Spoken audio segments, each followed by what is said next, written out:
तो भाई लोग ये देखिए, बहुत जल्द आप लोगों के बीच टेंगे टेंगे 2 आने वाला है। खेसारी लाल यादव और डिम्पल सिंह जान रहे होंगे टेंगे टेंगे किस तरह से गाना वायरल हुआ था। उसी प्रकार के हिट मैटर पर गाना अखिलेश कश्यप के द्वारा लिखा गया है और खेसारी लाल यादव डिम्पल सिंह द्वारा इस गाने को फिट किया गया है। तो बहुत जल्द आप लोगों के बीच खेसारी लाल यादव और डिम्पल सिंह का न्यू भोजपुरी सॉन्ग आप लोगों के बीच जल्द ही देखने को मिलेगा। जितने भी खेसारी लाल यादव के फैंस हैं, तैयार रहिएगा। खेसारी लाल यादव और डिम्पल डार्लिंग एक बार फिर से आप लोगों के बीच दिखने वाला है।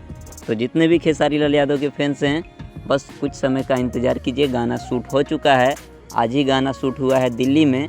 आप लोगों के बीच हो सकता है अन्नपूर्णा फिल्म से ये गाना देखने को मिलेगा, क्योंकि इस गाने को शायद अखिलेश कश्यप लिखे हुए हैं। अभी कंफर्म नहीं, फिर भी आप लोगों को बता दे रहा हूँ। तो तैयार रहिए, मिलते हैं फिर नेक्स्ट वीडियो में। थैंक्स फॉर वॉचिंग भाई, लव यू ऑल।